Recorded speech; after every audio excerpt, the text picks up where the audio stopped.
بسم اللہ الرحمن الرحیم۔ میرے عزیز محترم بھائیو، بزرگ اور دوستو، جنت کا آج اس کا 5واں احساس کرنا تھا، تو اللہ سبحانہ و تعالی ہمیں جنت کا عاشق بنائے، آخرت کی تیاری کرنے والا بنائے۔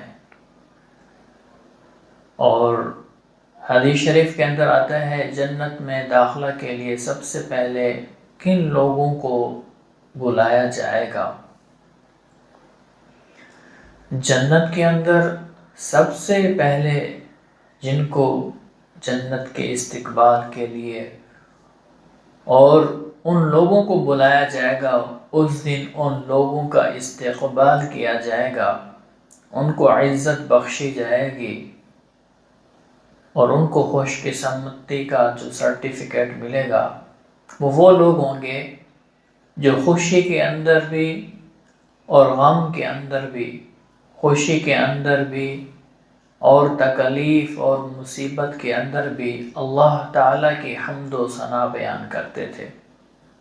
مثلا اگر ان کو دنیا کے اندر کوئی نعمت ملتی تو اس کے اندر بھی اللہ سبحانہ و تعالیٰ کا شکر ادا کرتے تھے، اور اگر کوئی تکلیف پہنچتی تھی اس پر بھی اللہ تعالیٰ کی حمد بیان کرتے تھے، اللہ کا شکر ادا کرتے، اے اللہ اگر تو نے ہمیں غم پہنچایا ہے، تکلیف پہنچائی ہے، اس پر بھی ہم آپ کا شکر ادا کرتے ہیں، ہم تیری نافرمانی نہیں کرتے۔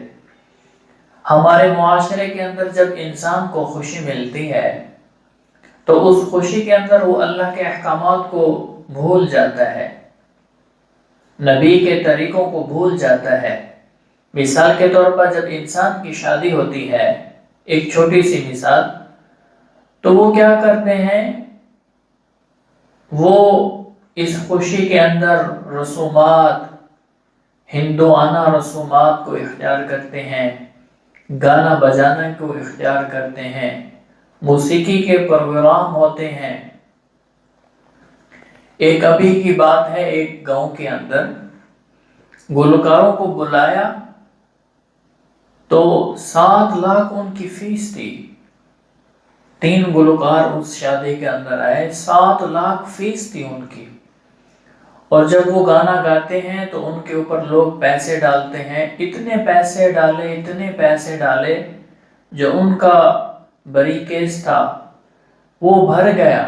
انہوں نے پھر ایک گٹھلی بنائی اور اس کے اندر پیسے ڈال کر گئے۔ تو یہ جو ان گانوں کے اوپر پیسے پھینکے گئے کہ آپ گانا گا رہے ہیں اور پیسے ڈال رہے ہیں، اور ہر رشتہ دار، ہر دوست پیسے پھینک رہا ہے، اس پیسے پھینکنے پر اللہ سبحانہ و تعالیٰ پوچھیں گے کہ آپ کو میں نے جو رزق دیا تھا اس کو آپ نے کہاں استعمال کیا، اس کو صحیح استعمال کیا یا غلط استعمال کیا؟ اللہ اس پر پوچھ کریں گے، اس پر پکڑ ہوگی۔ ہاں، یہ اللہ کا دیا ہوا مال ہے، آپ نے گلوکاروں پر، کنجروں پر ڈالا ہے۔ اگر کسی مولوی کو بلایا جائے اور وہ کہہ دے کہ میں 10,000 20,000 لوں گا، تو کوئی اس کو کہے گا دیکھو دین کی بات کرنے کے لیے آ رہا ہے، 10,000 مانگے ہم سے، ہم نہیں بلواتے اس کو، 20,000 مانگے ہم نہیں بلواتے اس کو۔ اور اس مولوی صاحب کا کوئی ذریعہ معاش نہیں ہے اور وہ دین کی محنت کر رہا ہے، اگر اس نے وظیفہ تھوڑا سا لے لیا تو اس پر باتیں ہوتی ہیں۔ اور کنجروں، جو کنجر ہیں، جو گانا سناتے ہیں، گلوکار ہیں، اللہ کے نافرمانی اور جو غنا کا کام ہے، اور اس اللہ کے حبیب نے فرمایا یہ گانا انسان کے دل کے اندر نفاق کو پیدا کرتا ہے، انسان کے دل کے اندر زنا کو پیدا کرتا ہے، یہ زنا کا راستہ ہے، یہ نفاق کا راستہ ہے۔ اللہ کے حبیب نے فرمایا جو گانا سنتا ہے اور جو گاتا ہے اس کا کتنا عذاب ہوگا جو سنتا ہے۔ کل قیامت والدین سیسا پگھلا کر اس کے کانوں میں ڈالا جائے گا، یہ گانا سنا کرتا تھا۔ تو اس کے اوپر پیسے پھینک رہے ہیں، اس کو لاکھوں روپے دے رہے ہیں۔ ایک محلے کا مسجد کا امام ہے اور اس کی کوئی تنخواہ ہی نہیں ہے، بیچارہ وہ پڑھا رہا ہے۔ اگر تنخواہ ہے تو 10,000 20,000 تنخواہ ہے، 10-20 ہزار سے گھر کا خرچہ کیسے چل سکتا ہے؟ اگر وہ ان کے بچوں کو پڑھاتا ہے اور کہتا ہے کہ مجھے 500 ایک بچہ فیس دے، تو کوئی نہیں کہتا کہ ہم اس کو 500 دیں گے۔ وہ کہتے ہیں تم قرآن پڑھا رہے ہو اور پیسے مانگ رہے ہو، تو اس کے بھی تو بچے ہیں، ان کی بھی تو اولاد ہے، گھر کا سرکل ہے۔ یا وہ دنیا داری کے کام میں لگ جائے، دین کی محنت کو چھوڑ دے تو دین کا نقصان ہوتا ہے۔ اگر وہ دین کی محنت کر رہا ہے، آپ لوگوں کو نمازیں پڑھا رہا ہے، بچوں کو پڑھا رہا ہے، دین سکھلا رہا ہے اور آپ کی اصلاح کر رہا ہے، آپ کو سیدھے راستے پر لا رہا ہے، جنت کے راستے پر لا رہا ہے، جہنم کے راستے سے بچا رہا ہے، تو اس کی کتنی محنت ہے آپ کے اوپر۔ اگر وہ معاوضہ لیتا ہے تو اگر ہم اس کا جو قرآن پڑھا رہا ہے، جو امامت کر رہا ہے، جو اللہ کی باتیں سکھلا رہا ہے، اگر ہم ساری دنیا بھی اس کو دے دیں، ہم پھر بھی اس کا حق ادا نہیں کر سکتے۔ یہ تھوڑا سا جو معاوضہ ہوتا ہے، تھوڑا سا یہ جو وظیفہ ہوتا ہے، یہ اس لیے ہوتا ہے تاکہ وہ زندگی کی اپنی جو اس کی حاجات ہیں، جو گھر کے خرچے ہیں، یہ پورے ہو جائیں۔ تو میرے عزیزوں، میں یہ عرض کر رہا تھا، اور اللہ کے حبیب صلی اللہ علیہ وسلم نے بڑی خوبصورت باتیں بتلائی ہیں، بڑا خوبصورت ایک تعلیم ہے۔ آج ہم خوشی کے اندر اللہ کے احکامات کو بھول جاتے ہیں۔ اب لاکھوں روپے کنجروں کو دے دیے گئے، کل قیامت والے دن کیا ہوگا؟ ایک جس نے موسیقی کا انتظام کیا، ہزاروں لوگوں نے سنا، اور ہزاروں لوگوں جو ویڈیو بنی، جو سنتے رہیں گے قیامت تک، جب تک سنتے رہیں گے اس پروگرام کرانے والے کو اللہ پاک گناہ دیتے رہیں گے، اور جو پیسے جنہوں نے پھینکے ہیں ان کی بھی پکڑ ہوگی کہ آپ نے کیوں ان لوگوں کے اوپر پیسے پھینکے تھے۔ تو اسی طرح خوشی کے اندر اللہ کے احکامات کو نہیں بھولنا چاہیے، اور غمی کے اندر اللہ کے احکامات کی حمد و ثنا بیان کرنی چاہیے۔ بعض لوگوں کے اوپر غمی آتی ہے تو اتنے کفریہ کلمے کہتے ہیں، اتنے کفریہ کلمے کہتے ہیں، ایسے کلمے کہتے ہیں کہ ان کا ایمان اس دنیا سے چلا جاتا ہے اور وہ کافر ہو جاتے ہیں۔ مثال کے طور پر کسی کا بچہ فوت ہوتا ہے تو وہ کہتے ہیں اللہ نے ہم پر ظلم کر دیا، نعوذ باللہ، اور کیا کہتے ہیں، اس کو بچپن میں تو ایسا نہ کرتا۔ اگر کوئی شادی شدہ فوت ہو جاتا ہے تو اس کے بارے میں کہتے ہیں کہ اس حالت میں تو اللہ اس سے موت نہ لیتا، اس کی جوان بیوی ہے، اس کے بچے معصوم ہیں۔ تو اللہ کے ہر کام میں حکمت ہوتی ہے، اللہ تو حکیم ہے، اللہ کے ہر کام میں حکمت ہوتی ہے، وہ جو ہمیں نظر نہیں آ رہی ہوتی۔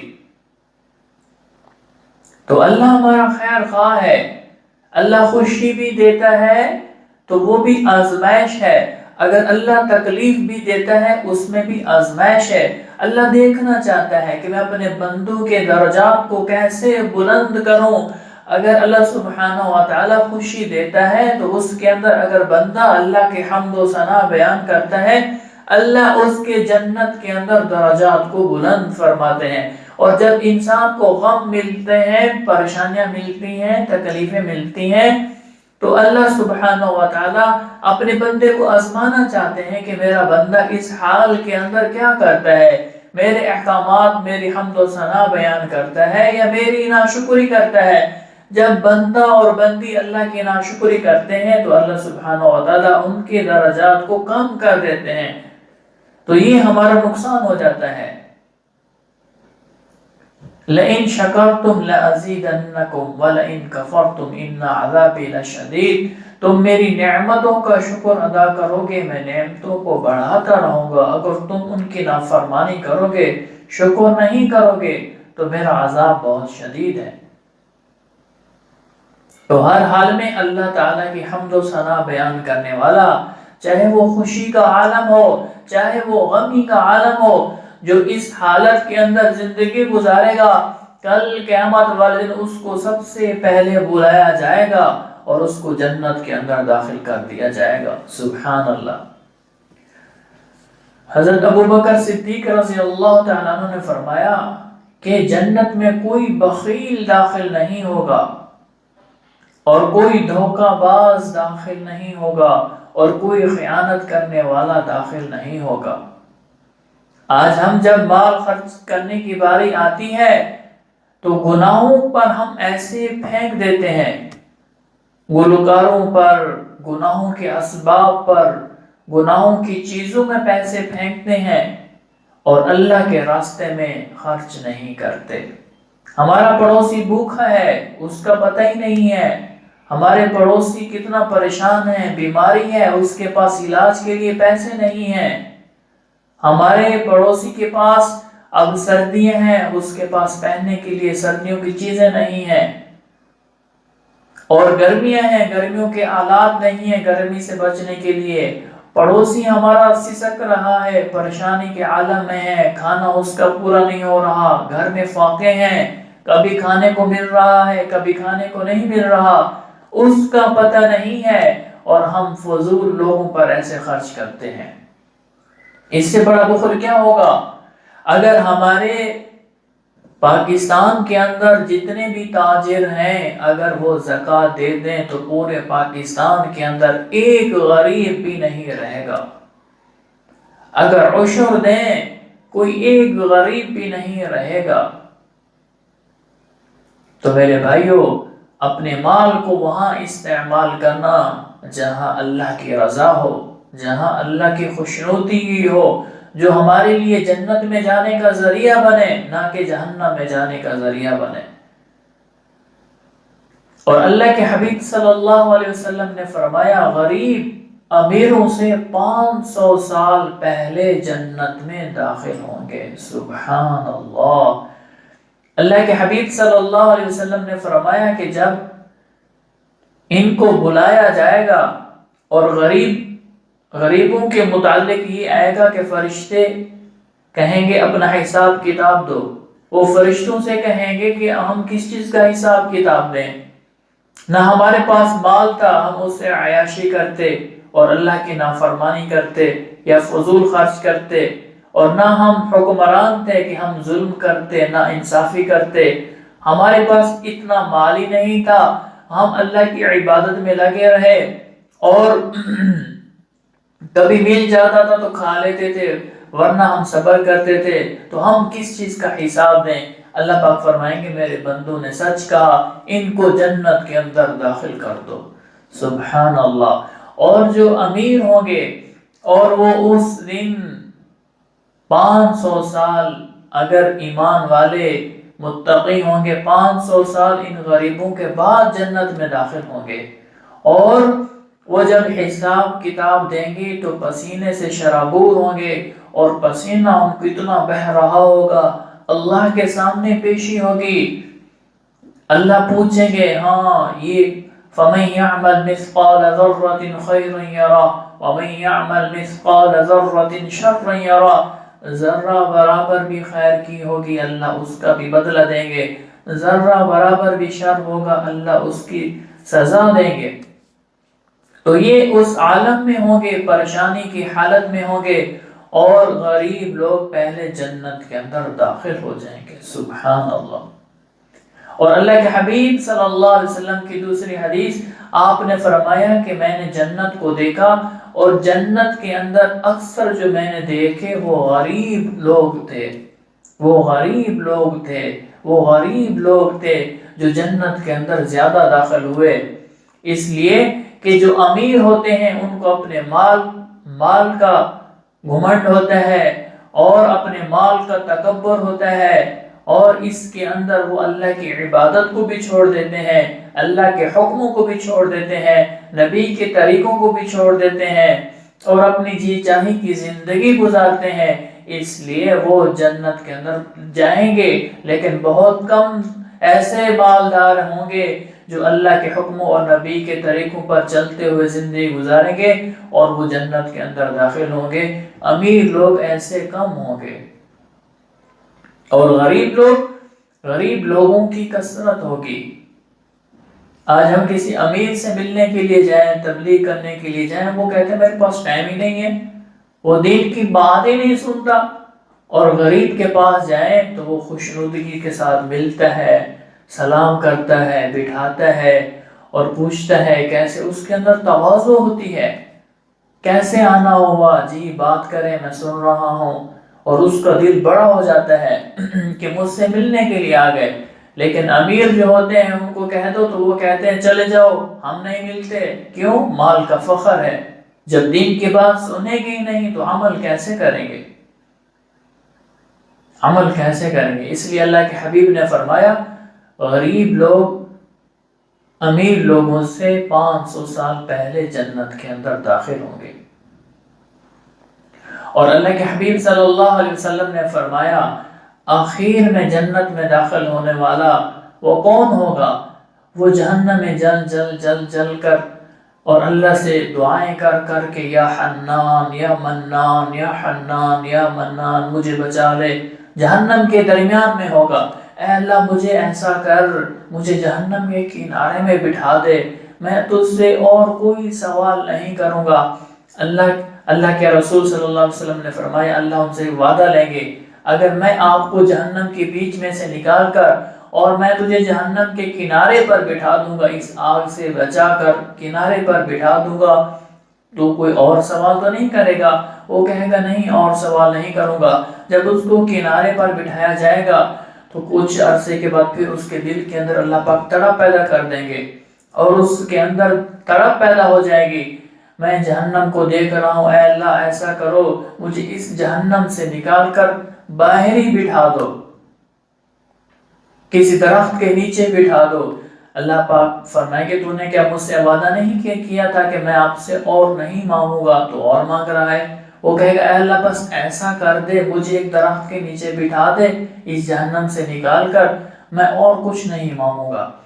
تو اللہ پاک اس کو بٹھائیں گے اور اس کا وہ پانی پیے گا، درخت کے سائے میں بیٹھے گا، اللہ اس کے سامنے ایک اور درخت خوبصورت اور پھلدار، پانی اس کا کثیر بہت اچھا اس کو دکھائیں گے۔ جب وہ اس درخت کو دیکھے گا کہے گا اے اللہ میں اور کچھ نہیں مانگتا، اے اللہ مجھے اس درخت کے نیچے بٹھا دے۔ اللہ پاک فرمائے کہ تو نے مجھ سے وعدہ نہیں کیا تھا کہ میں اور نہیں مانگوں گا، پھر مانگ رہا ہے۔ تو وہ کہے گا اے اللہ بس اس کے نیچے بٹھا دے اور نہیں مانگوں گا۔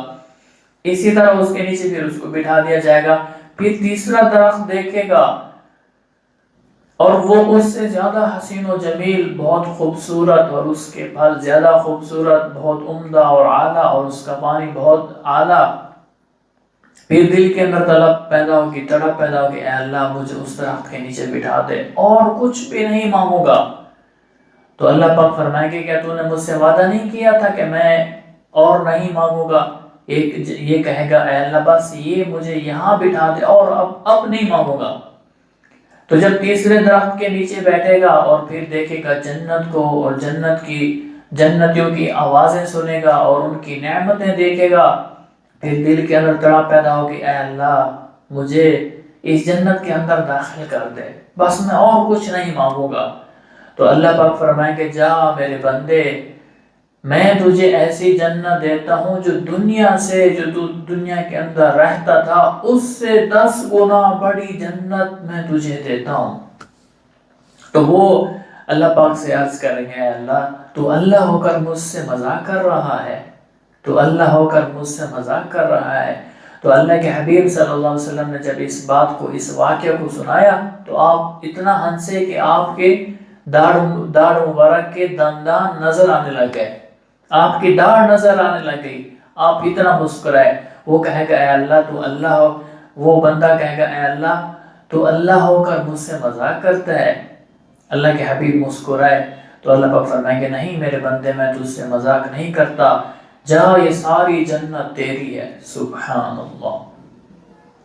تو میرے عزیزو یہ جنت ہوگی، یہ اللہ تعالیٰ کے مہمان خانے ہوں گے، اور جنت کے اندر جو جنتی کو لباس پہنایا جائے گا اللہ کے حبیب نے فرمایا ایک درخت ہے، اس کا نام ہے توبہ، اور اس کی جو مسافت ہے 100 سال کی مسافت ہے، اتنا لمبا درخت ہے، اور اس کے پھل انار کی طرح ہیں، اور اس کے پھلوں میں سے لباس نکلتا ہے اور وہ جنتی کو پہنایا جائے گا۔ سبحان اللہ۔ اور اس انار کے درخت میں سے جب کپڑے نکلتے ہیں 70 قسم کے کپڑے نکلیں گے، 70 قسم کے کلر نکلیں گے، اور جنتی جس کلر کو پسند کرے گا، اس کا ارادہ کرے گا، وہ فوراً جسم کے اوپر آ جائے گا اور انسان کا لباس تبدیل ہو جائے گا۔ سبحان اللہ۔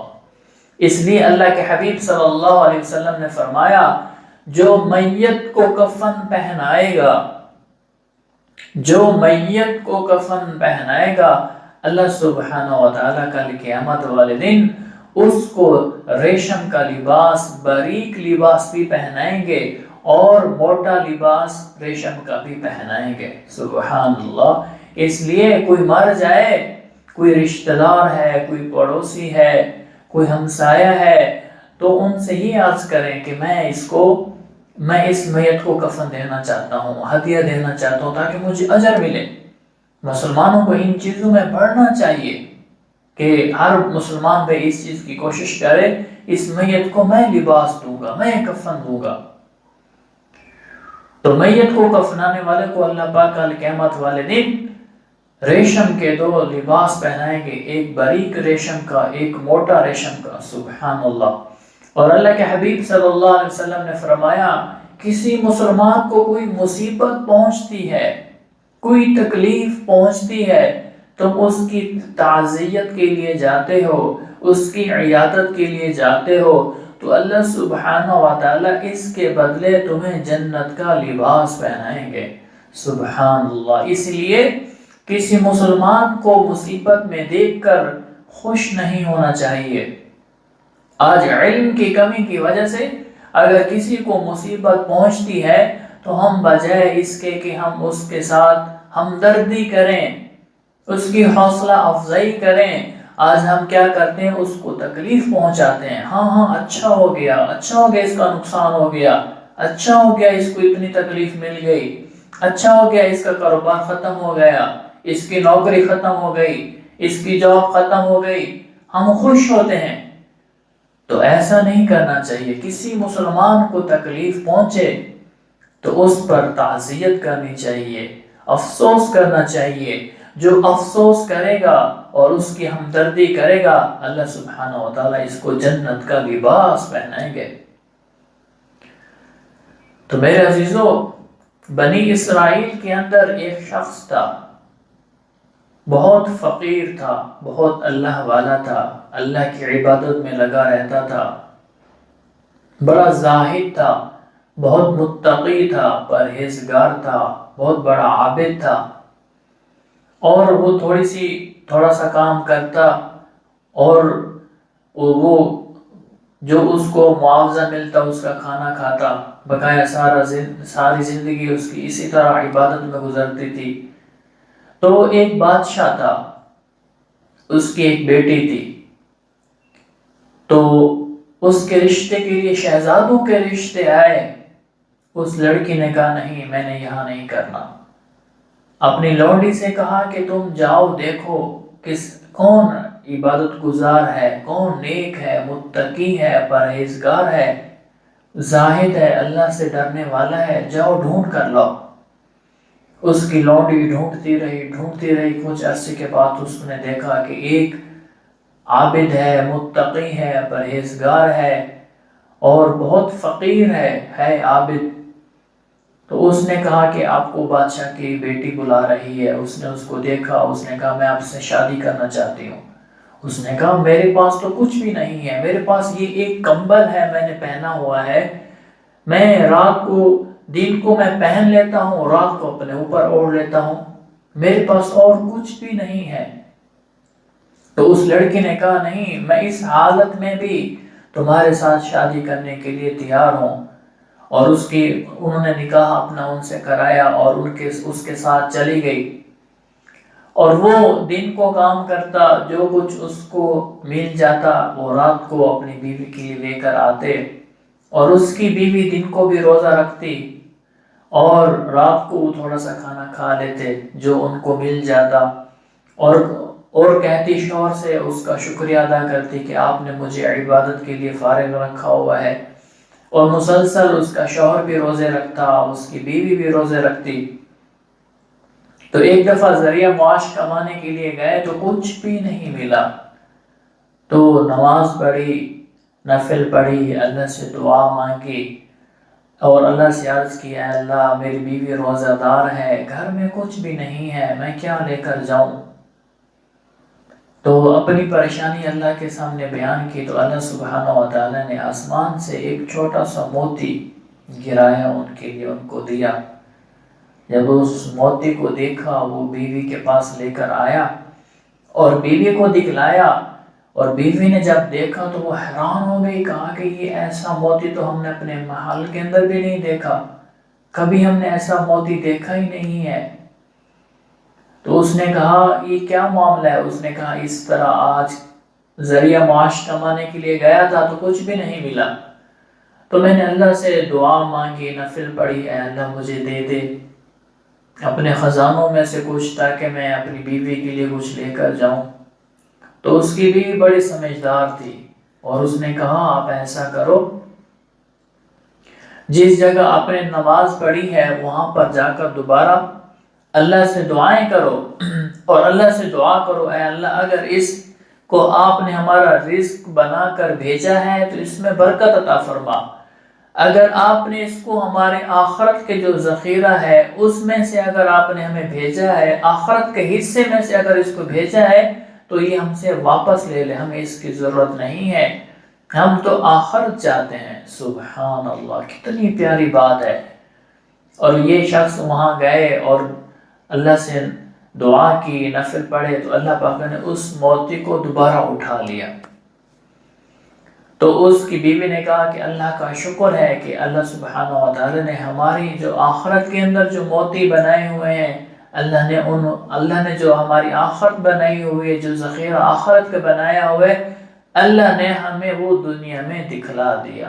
سبحان اللہ، اللہ کبھی انسان کو دنیا کے اندر بھی دکھلا دیتا ہے، تو غم زدہ اور پریشان نہیں ہونا چاہیے۔ یہ تکلیفیں، یہ مصیبتیں، یہ فقر، اللہ کے حبیب صلی اللہ علیہ وسلم کی زندگی میں کتنا فقر ہے۔ اللہ کے حبیب صلی اللہ علیہ وسلم 2 مہینے تک گھر میں چولہا نہیں جل رہا۔ چولہا تو اس وقت جلتا ہے جب گھر میں کچھ ہو، لیکن گھر میں کچھ ہے ہی نہیں، کس لیے چولہا جلے؟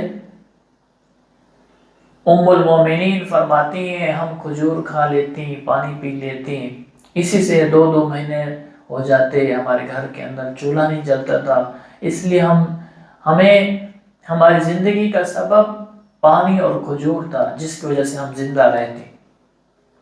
تو اللہ کے حبیب نے فرمایا اے اللہ مجھے، اللہ کے حبیب صلی اللہ علیہ وسلم کو حکم دیا گیا اگر آپ کہیں تو احد پہاڑ کو سونا بنا کر آپ کے ساتھ چلائیں۔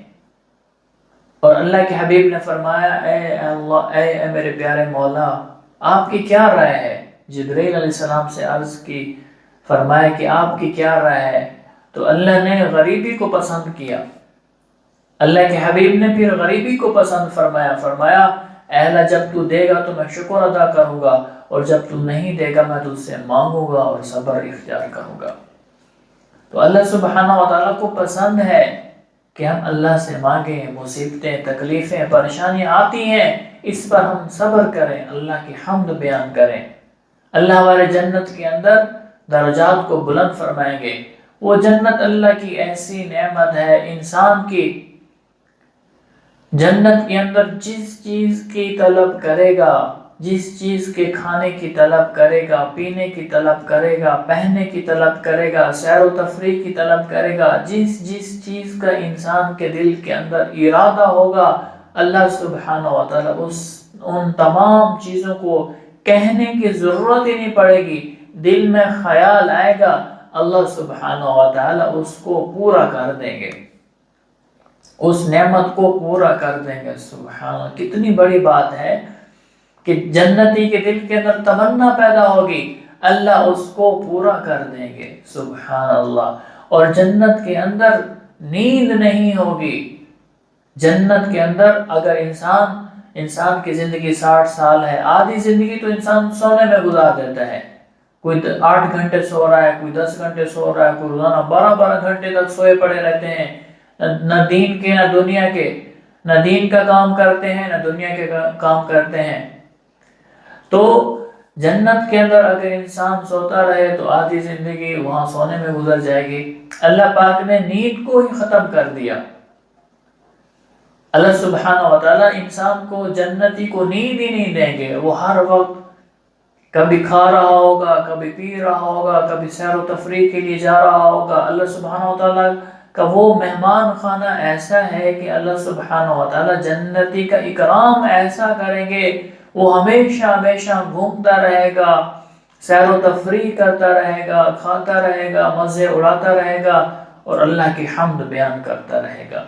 دعا ہے کہ اللہ سبحانہ وتعالی ہم سب کو جنت میں، جنت الفردوس میں اعلیٰ مقام عطا فرمائے اور ہم سب کو جہنم کے عذاب سے بچائے، اور تمام مسلمانوں کو اس دین پر لانے کی، ہم سب کو اس دین کی محنت کے لیے ہم سب کو قبول فرمائے۔ وآخر دعوانا الحمد للہ رب العالمین۔